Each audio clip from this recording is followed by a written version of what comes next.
당신은 구원 받았습니까? 라는 이런 질문을 받으실 때 여러분 어떻게 답하시겠습니까? 그리스도인에게 있어서 당신은 구원 받았습니까? 라고 하는 이 질문은 자신이 가진 이 믿음의 확신을 점검하는 아주 중요한 질문 가운데 하나입니다. 이 질문에 대해서 예, 저는 구원 받았습니다 라고 분명하게 답을 할 수 있다면 여러분은 그렇게 답을 할 수 있는 그 근거가 어디에 있어서 그렇게 분명하게 말할 수 있습니까? 또는 당신은 구원 받았습니까? 라는 이 질문에 만약 쉽게 답을 내릴 수 없거나 표현하는데 어려움을 느낀다면 그것은 무엇 때문입니까? 적어도 신앙생활을 하고 있음에도 불구하고 후자의 경우 쉽게 답을 내릴 수 없거나 표현이 어려운 분이 있다면 아마 그분에게 있어서 이 거듭남이라고 하는 근거는 현상이나 또는 경험 그리고 나의 인생의 어떤 시간 속에서 일어나는 사건에 근거하고 있기 때문이다 라고 말할 수 있습니다. 그러나 분명하게 우리가 알고 짚고 넘어가야 할 것은 구원의 확신이라고 하는 것은 현상이나 경험에서 오는 것이 아니라 하나님의 약속인 말씀으로부터 시작된다라고 하는 것을 분명히 알아야 합니다. 말씀에 근거해서 나는 구원받았습니다. 나는 구원받은 사람입니다. 라고 말할 수 있어야 한다라는 겁니다. 따라서 하나님을 인격적으로 만났다라고 하는 것은 현상이나 체험, 이런 사건 속에서 시작되는 것이 아니라 진리의 말씀, 약속의 말씀 위에 세워질 때 바로 인격적인 하나님과의 만남이 시작될 수 있는 겁니다. 물론 우리가 신앙생활을 시작하게 되는 어떤 첫 번째 동기, 첫 시작의 물꼬는 어떤 극적인 체험이나 현상이나 기적 이런 것들을 통해서 신앙생활을 시작하는 데 있어서 동기가 될 수는 있습니다.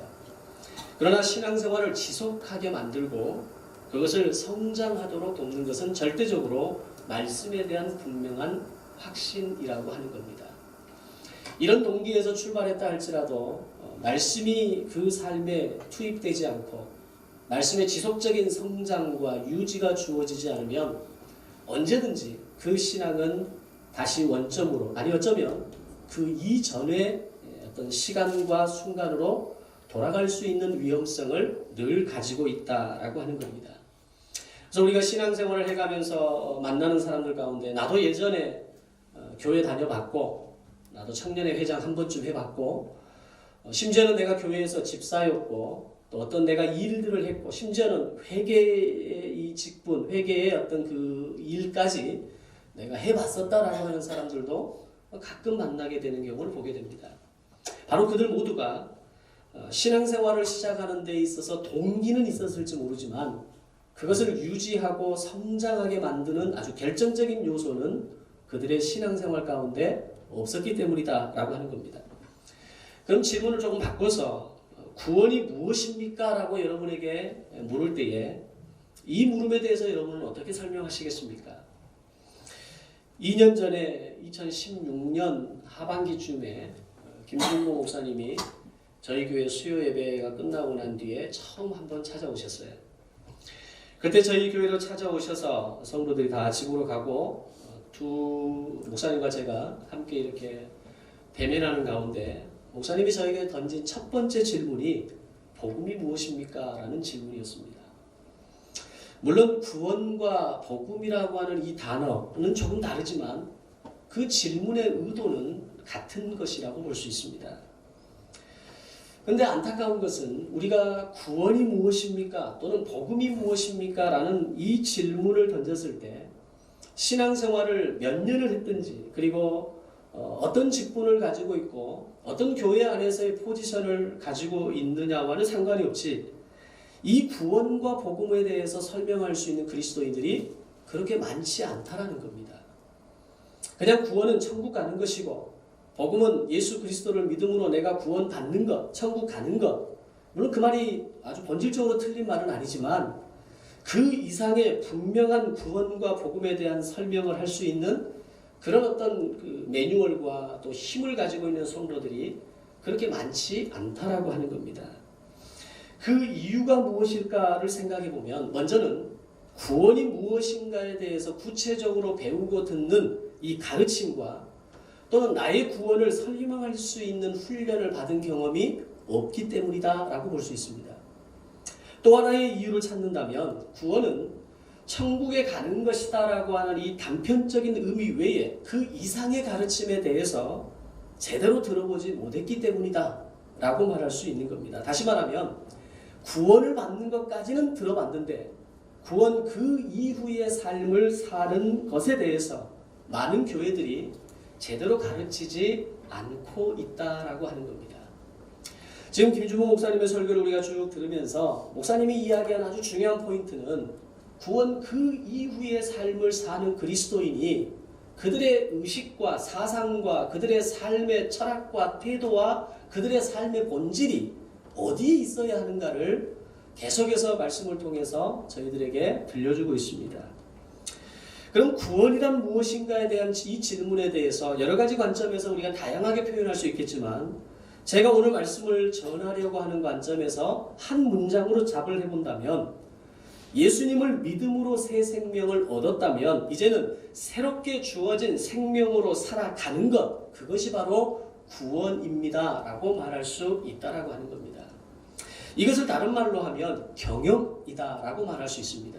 그래서 오늘 말씀의 제목을 구원은 경영하는 것입니다 라고 하는 제목을 한번 붙여봤습니다. 구원은 경영입니다. 그것은 구원 그 자체를 목적으로 두는 삶을 사는 것이 아니라 구원 그 이후의 삶의 매뉴얼과 기준을 통해서 오늘 믿음의 삶을 살아내는 것, 그것이 구원의 경영이다 라고 말할 수 있는 겁니다. 이걸 좀 더 풀어서 설명하면 구원이란 무엇인가? 첫 번째로 구원은 신분이 변하는 것이다 라고 말할 수 있습니다. 출애굽기 4장 22절 23절 말씀 한번 찾아서 읽어보겠습니다. 출애굽기 4장 22절 23절 말씀입니다.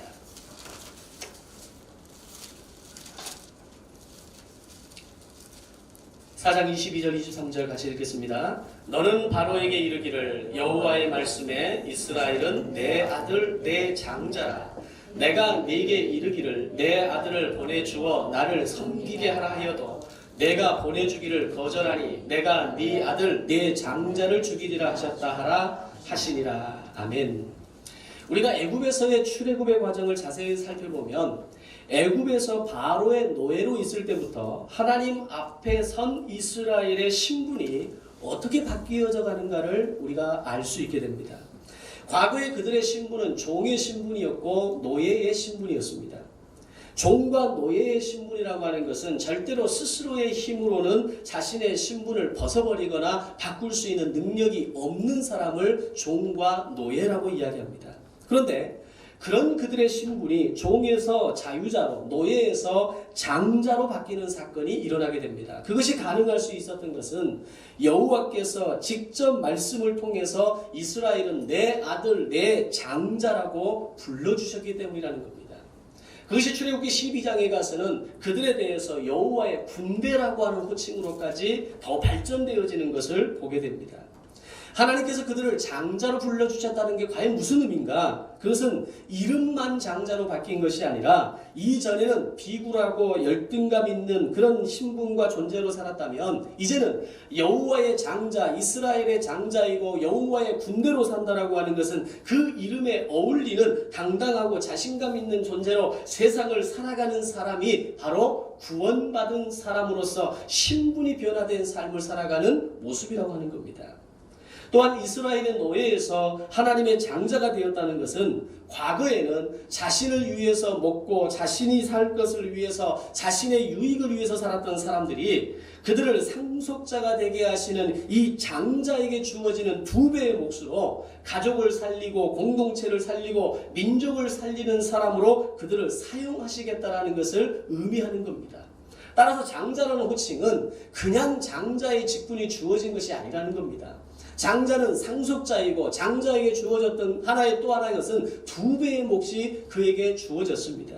그것은 뭘 의미하는 거냐면 이제는 너만 잘 먹고 너만 잘 살고 너의 유익을 위해서 살아가는 존재가 아니라 이제 너는 네 동생들 책임지고 네 가족 책임지고 네 민족 책임지고 이 나라와 이 공동체를 책임지는 사람으로 살아라 라고 하는 의미로 장자라는 호칭을 불러주셨다는 겁니다. 이것이 좀 더 확장된 개념이 왕과 제사장이라고 하는 개념입니다. 왕은 백성에게 떡을 공급하는 사람입니다. 또한 백성을 세우는 사람이고 자신의 백성을 보호하는 사람이 왕의 신분입니다. 제사장은 자신이 속한 그룹과 진의 생명을 공급하고 영적인 떡을 공급하고 백성을 죄에서부터 자유할 수 있도록 그들을 위해서 제사를 드려주고 그들의 마음을 만져주는 일을 하는 살리는 일을 하는 사람들이 바로 제사장이라고 하는 겁니다. 즉 장자가 된다는 것은 살리는 일을 하고 세우는 일을 하고 공급하는 일을 함으로 인해서 더 나아가서는 왕과 제사장으로서의 삶을 살아가는 그 위치까지 오르라고 하는, 거기까지 나에게 나아오라고 하는 하나님의 부르심이라고 하는 겁니다. 따라서 왕은 백성에게 떡을 공급하는 사람이고 세우는 사람이고 보호하는 사람입니다. 제사장은 생명을 공급하고 영적인 떡을 공급하고 백성을 살리는 일을 하는 사람입니다. 즉 장자권이 확장되면은 자신과 가정이 사는 것에서 끝나는 것이 아니라 공동체가 살고 민족이 살고 국가가 사는 데까지 나아가야 한다는 겁니다. 바로 이 역할에 과거에 노예였던 이스라엘 백성들을 내 장자, 내 아들이라고 불러주시고 여호와의 군대로까지 그들을 승격시키면서 그들을 부르시고 있다는 겁니다. 교회 안에서도 이 의미를 알고 그렇게 살아가는 사람이 있고 그렇게 살아가지 않는 사람들이 나누어지는 것을 보게 됩니다. 오늘 이 의미를 아는 사람은 오늘 그들이 교회 안에서 함께 신앙생활하면서도 내가 어떻게 사람들을 살리고 내가 어떻게 그들을 돕고 내가 어떻게 그들을 격려하고 어떻게 그들을 세우는가에 대한 관심이 있는 사람은 장자의식이 있는 사람입니다. 그러나 내가 중요하고 내 마음이 중요하고 나만 알아주기를 원하고 내 뜻대로 따라주기만을 원하고 내 마음만을 알아주기를 원하는 사람이라면 신앙생활은 하고 있고 그리스도인이라는 이름은 가지고 있을지 모르지만 장자의식은 없이 살아가는 사람과 같다라고 하는 겁니다. 장자의 의식으로 살아가는 사람, 그 사람은 살리는 사람이고 돕는 사람이고 흘려보내는 사람입니다. 어떻게 교회를 더 세워갈 것인가? 어떻게 교회 안에 더 좋은 것을 세워갈 것인가? 어떻게 교회를 통해서 하나님의 나라를 넓혀가고 하나님의 주권을 오늘 드러내는 일을 할 것인가? 이 고민을 가지고 살아가는 사람은 장자입니다. 그가 설령 목회자이고 그가 교회의 중직이라 할지라도 이 의식이 없는 사람은 장자가 아니라 아직도 장자의 신분은 가지고 있을지 모르지만 여전히 종과 노예의 의식과 사상에서 벗어나지 못하는 인생을 살아가는 사람이 되는 것입니다. 그러나 여전히 과거의 습관으로 살아가는 사람은 자신이 제일 중요하고 나를 살리고 나를 부유하게 하는 일에만 관심과 애를 쓰고 살아간다는 겁니다. 그들은 어떤 신분으로 살아가느냐에 따라서 살아내는 삶의 질이 다르게 된다는 것을 알아야 됩니다. 오늘 여러분은 나는 장자의 의식과 사상으로 살아가는 사람인가? 아니면 여전히 노예와 종의 신분, 그 과거의 옛 습관에서 바꿔지지 않는 그 모습으로 살아가는 사람인가를 나를 들여다볼 수 있어야 합니다. 그래서 여러분을 통해서 먹는 사람이 있고 여러분을 통해서 살아나는 사람이 있고 여러분을 통해서 힘을 얻는 사람이 있다면 여러분은 장자입니다. 여러분은 그런 건강한 그리스도인의 마음을 가지고 지금 나를 하나의 그릇으로 키워나가고 있는 존재라고 하는 겁니다. 구원이 무엇인지를 분명하게 아는 사람, 그는 신분이 변하는 인생을 살아가는 사람이라는 겁니다. 여러분으로 인해서 살아나는 사람이 있고 공급받는 사람이 있고 세워지는 사람이 있는 선한 목자 교회가 되기를 주님의 이름으로 축원합니다. 두 번째로 구원이란 무엇인가? 그것은 경영이 변하는 것이다 라고 말할 수 있습니다. 경영이 바뀐다고 하는 것은 운영하는 방식을 바꾼다라고 하는 것을 의미합니다. 우리가 포장마차를 운영할 때 장사할 때 운영하는 방식과 작은 가게이지만 정식으로 터를 잡고 장사를 할 때 방식은 절대로 같을 수도 없고 같아서도 안 됩니다. 내가 지금까지 이렇게 일해왔으니까 앞으로도 내가 이렇게 일하겠다? 그것은 말도 안 되는 겁니다. 그것은 경영의식이 없는 겁니다. 오늘 내가 새로운 뭔가를 출발하고 새로운 마음가짐으로 시작한다는 것은 경영의식이 바꾸어지는 것을 의미합니다. 즉 구원받은 사람은 먹는 음식이 바뀌고 음료가 바뀌고 누리고 살아가는 문화가 바뀌는 것이 구원이라고 하는 겁니다. 왜 내가 구원받았음에도 불구하고 나에게는 부유함이 없는가? 나는 구원받았음에도 불구하고 왜 내게는 능력이 나오지 않는가? 오늘 내가 구원받은 하나님의 사람임에도 불구하고 왜 나로 인해서 살아나는 사람이 없는가? 바뀌진 것이 없기 때문에 살아나는 사람이 없는 거라는 겁니다. 경영의식이 바뀌지 않는데 어떻게 나로 인해서 혜택을 입고 나로 인해서 유익을 얻는 사람이 나올 수가 있겠습니까? 만약에 암과 같은 이 중요한 질병에 걸린 사람이 있다고 하면 가정해 봅시다. 그들이 살기 위해서 가장 먼저 바꾸는 것이 여러분 뭐라고 생각하십니까? 첫 번째 바꾸는 것, 먹는 것에서 바꾸지 않던가요? 그리고 마시는 물로도 바뀝니다. 또 그들이 살아가는 환경을 완전히 새롭게 갱신해서 그것이 만약에 안 되면 시골로 산속으로 들어가서라도 자신들의 살아가는 그 삶의 환경을 완전히 뒤집어서 바꿔버립니다. 왜 그게 중요합니까? 그렇게 할 때 질병의 확산을 막을 수 있고 전이의 속도를 늦추면서 면역력을 키워가고 치료를 도모할 수 있기 때문입니다.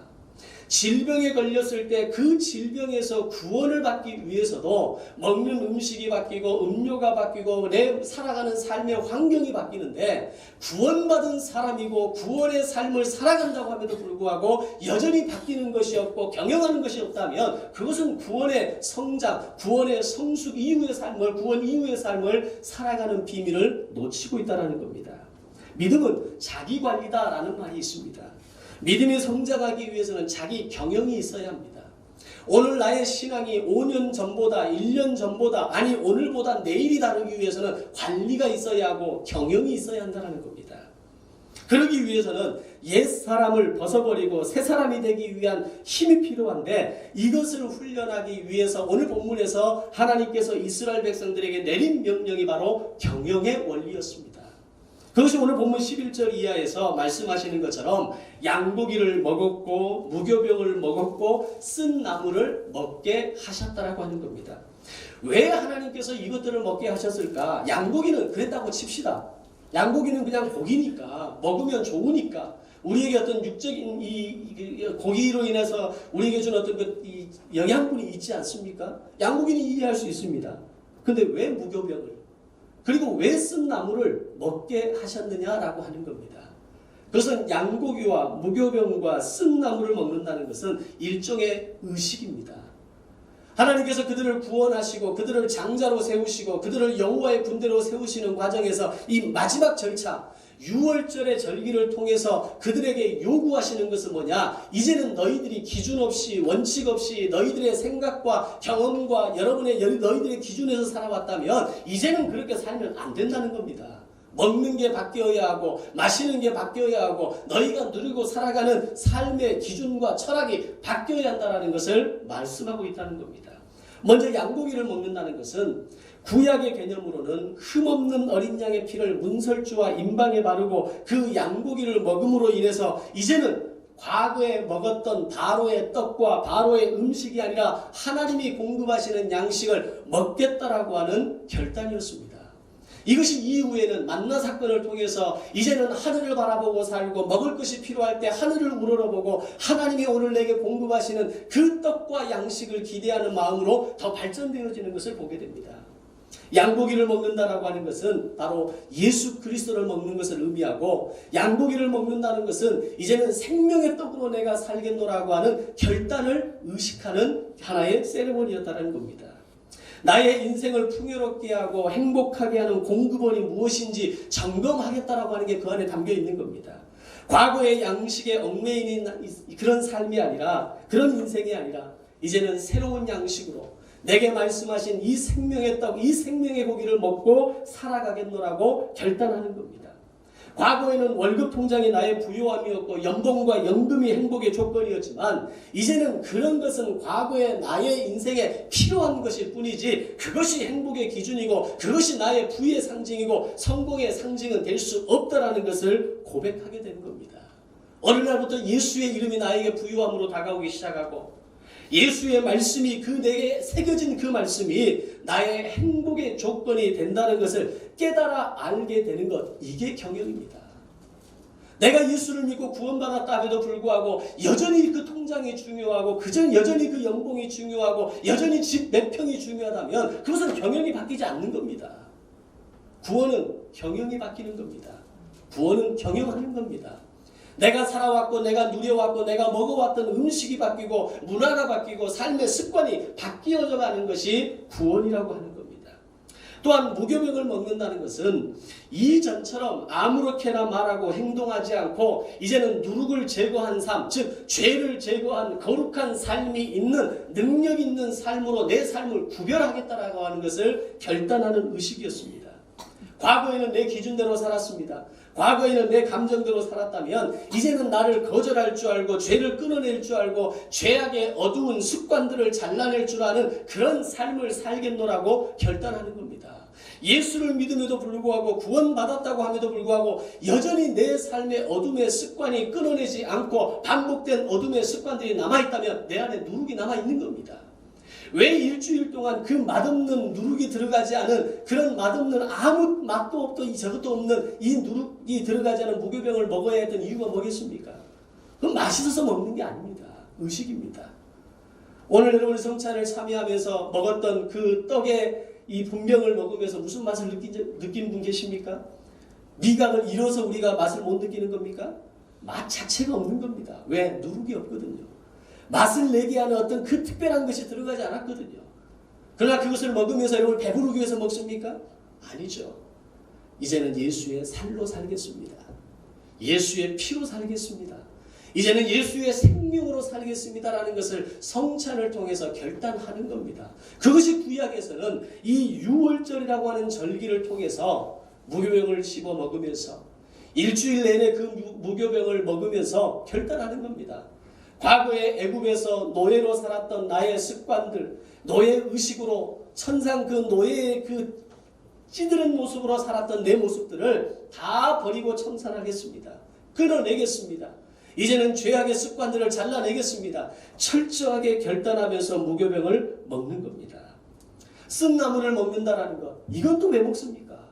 귀약 먹으려면 좀 맛있는 나물, 물론 나물 중에서 약간 쓴맛이 나는 것이 있긴 하죠. 그러나 그것은 그런 어떤 미각을 돋기 위해서 우리가 한 번쯤 먹는 거지 그것을 매 식사마다 매 끼니마다 먹지는 않습니다. 일주일 동안 무교병을 먹고 쓴 나물을 먹으면서 뭘 결단하겠습니까? 다시는 과거의 쓰디쓴 인생으로 돌아가지 않겠다라는 것을 결단하는 겁니다. 과거에 즐겼던 기호식품, 나의 부정적인 생각, 다르지 못했던 관심의 영역, 심지어는 그 자체로는 문제가 되지 않았지만 나에게 아무런 유익이 되지 않고 오히려 죄된 길로 인도하는 취미생활이 있었다면 그것까지도 쓰디쓴 나물처럼 여기고 다시는 내가 옛 과거로 돌아가지 않겠노라고 결단하는 겁니다. 그것이 쓴 나물입니다. 그리고 이제는 새로운 삶의 습관으로 새로운 문화를 받아들이고 살아갈 것을 결단하는 겁니다. 바로 이런 경영이 구원받은 하나님의 백성에게 있어야 한다는 겁니다. 이런 경영이 있는 사람이 구원이 무엇인지를 아는 사람입니다. 구원받았다고 하면서도 신분이 바뀌지 않고 구원받았다고 하면서도 경영이 바뀌지 않고 구원이 무엇인지 모르고 살아가는 사람과 같이 살아간다면 어떻게 그 사람을 통해서 먹고 그 사람을 통해 살아나고 그 사람을 통해 세움을 입는 사람이 교회 안에 있을 수 있겠습니까? 오늘 여러분 구원받은 사람입니까? 여러분 구원이 무엇입니까? 구원은 신분이 바뀌는 겁니다. 아멘. 구원은 경영하는 겁니다. 아멘. 이런 신분의 변화와 경영에 대한 자기관리를 통해서 믿음의 결단과 고백을 통해서 내 삶의 어둠의 요소들을 끊임없이 잘라내고 쫓아내고 그것을 제거하는 삶을 통해서 마침내 구원 그 이후에 승리하는 삶의 비밀을 살아내게 만드는 겁니다. 구원이란 무엇입니까? 세 번째로 구원은 전달하는 겁니다. 오늘 본문 마지막 말씀에 아주 중요한 말씀을 하십니다. 너희는 이날을 기념하여 여호와의 절기를 삼아 영원한 규례로 대대로 지키라 라고 말씀합니다. 그리고 12장 24절에 가서 이 일을 규례로 삼아 너희와 너희 자손이 영원히 지키라 라고 이야기합니다. 영원한 규례로 대대로 지키라는 것과 너희와 너희의 자손이 영원히 지키라고 하는 말씀은 같은 의미입니다. 즉 너희만 이 유월절을 지키는 것이 아니라 너희의 자손 대대로 이 유월절을 그리고 이 의식들을 영원히 지키도록 하게 하라는 겁니다. 이스라엘 백성들은 유월절의 절기를 자신들만 지키는 것에서 끝나지 않고 자신의 자녀들에게 가르쳤을 겁니다. 그리고 그 자녀들은 다시 그들의 자녀들에게 가르쳤을 겁니다. 양은 어떻게 잡아야 하는지, 그리고 그 잡은 양을 어떻게 먹어야 하는지, 기호에 따라 삶아 먹고 튀겨 먹고 이게 아니라 반드시 불에 구워 먹어야 이것은 맞는 것이다라고 하는 것을 가르쳤을 겁니다. 무교병을 먹는 의미가 뭔지, 유월절이라고 하는 이 최고의 절기에 왜 하필 맛있는 거 다 내버려두고 이 쓴 나물을 먹어야 하는지 하나하나를 그들의 자녀들에게 유월절을 가르치면서 보냈을 겁니다. 과연 이 과정에서 최고의 수혜자는 누구겠냐는 겁니다. 유월절에 대한 가르침을 받는 자녀와 자손들이 수혜자이겠습니까? 아닙니다. 진짜 수혜자는 바로 이 유월절의 정신과 규례를 전하고 있는 부모 당사자였습니다. 여러분이 학교에서 또는 여러분의 어떤 직장 현장에서 누군가를 가르칠 때 아마 이 느낌을 가장 잘 알 겁니다. 수업 시간에 앉아 있을 때는 앞에서 이야기하는 거 제대로 다 이해 못합니다. 제가 지금 쭉 설교를 하지만 제 설교의 내용을 100% 이해하고 100% 마음에 새기고 돌아가는 분이 이 자리에 몇 분이 있겠습니까? 이걸 100% 가까이 이해하는 사람은 저 한 사람밖에 없습니다. 제가 수혜를 입는 거죠. 말씀을 통해서 제가 다시 한번 신분이 바뀌어 있는가를 점검하는 겁니다. 내가 구원받은 사람으로서의 경영함이 있는가를 나를 점검하는 겁니다. 그리고 내 자녀에게 이 말씀의 원칙과 이 말씀의 원리를 내가 지금 제대로 전달하는 삶을 살고 있는가를 점검하는 겁니다. 전하는 자가 수혜를 입는 최고의 대상이라고 하는 겁니다. 오늘 이스라엘 백성들이 자기의 자녀들에게 자손들에게 유월절의 정신과 이 의식을 가리키면서 그들은 바로 내가 그렇게 지켜야 되겠구나. 양고기를 먹으면서 무교병을 먹으면서 쓴나물을 씹어 먹으면서 이제는 내가 경영하는 구원자의 그리스도인의 삶을 살아가는 그런 사람이 되어야겠다라는 것을 그들은 깨달았을 겁니다. 부모들은 자녀들에게 가르치면서 자신의 머리와 마음속에 새겼을 겁니다. 그리고 가르치기 위해서 그들은 철저히 그 정신을 기억하며 살았을 겁니다. 자신이 먼저 신분의 변화를 경험했을 것이고 자신이 먼저 새로운 신분에 걸맞는 아버지로 어머니로 그리고 장자의 원리로 살기로 힘썼을 겁니다. 왜 오늘 우리가 교회 안에서 생명이 살아나고 생명이 다음 세대로 흘러나지 않는가? 그것은 부모가 자녀에게 말씀을 가르치지 않기 때문입니다. 말씀을 자녀에게 가르치기 시작할 때 부모들은 긴장할 수밖에 없습니다. 내 자녀에게 생명의 말씀의 원리를 전달할 때 부모가 어떻게 함부로 살 수 있습니까? 내가 혹 말씀의 원리를 거스른 것은 없는지, 혹 나로 인해서 복음이 막히지는 않는지, 나로 인해서 내 자녀에게 신앙에 대한 부정적인 경험을 주지는 않는지 우리는 긴장하고 살아갈 수밖에 없는 겁니다. 바로 오늘 이 유월절의 절기를 그들의 자녀들에게 가르치면서 부모는 먼저 양고기를 먹으면서 이제는 과거의 양식이 아니라 하나님이 공급하시는 양식, 생명의 양식, 신약의 개념으로는 예수 그리스도를 먹고 살아가는 결단을 부모는 하게 되는 겁니다. 무교병을 먹으면서 혹 내게 끊어지지 않고 잘라내지 못한 죄가 없는지, 여전히 은밀하게 내 삶의 한 기퉁이에서 내가 지금 저지르고 있는 반복된 죄는 없는지 자신의 삶을 스스로 경계하며 음식을 먹었을 겁니다. 그리고 쓴 나물을 먹으면서 다시는 옛 습관, 옛 생활, 옛 기호, 옛 문화로 돌아가지 않기를 결심했을 겁니다. 이것이 경영이라는 겁니다. 그들이 유월절을 지킨 것이 아니라 유월절이 그들을 지켰던 것이고, 그들은 유월절의 율법을 지킨 것이 아니라 유월절의 정신이 그들을 지키고 있었던 것입니다. 오늘 여러분을 지키고 있는 말씀이 여러분에게 있습니까? 여러분의 삶을 규모 있게 살도록 경영할 수 있도록 여러분의 삶을 굳건하게 붙들고 있는 그 말씀의 원리가 있습니까? 그것이 우리의 삶을 믿음의 삶, 구원의 삶으로 만들어가는, 경영해가는 아주 중요한 소스가 될 수 있다고 하는 겁니다. 오늘 이것이 우리에게 주는 아주 중요한 메시지가 있습니다. 오늘 교회와 가정 안에 부모로부터 배우고 듣고 가르침을 받는 유월절의 정신이 있어야 한다는 겁니다. 더 이상 우리가 양을 잡을 필요는 없습니다. 더 이상 밤에 양고기를 먹으면서 일주일 동안 내내 맛없는 무교병과 쓴나물을 먹으면서 이것을 가르치고 전달하고 이럴 의무와 이럴 의식은 우리에게 필요 없습니다. 그러나 부모가 구원의 확신이 없고 구원이 무엇인지 알지 못하고 구원이 어떤 것인지를 설명할 수 없는데 어떻게 자녀가 구원을 이야기할 수 있고 구원을 설명할 수 있고 구원받은 자로 살아갈 수가 있겠습니까? 구원은 흘러가는 것이고 전달되어져야 하는 겁니다. 교회 교육은 그러한 부모로부터 이 믿음의 말씀이 흘러갈 수 있도록, 전달될 수 있도록 성도들을 돕고 양육하고 세우고 가르치고 말씀의 원리들을 지속적으로 공급하는 일을 교회는 서포트하는 겁니다. 부모로부터 자녀에게 구원이 흘러가고 말씀이 흘러가고 생명이 흘러가는 역사가 오늘 선한목자 교회 안에, 오늘 우리가 바라보는 교회의 다음 세대를 세워가는 건강한 교회의 모습이 되어지기를 소망합니다.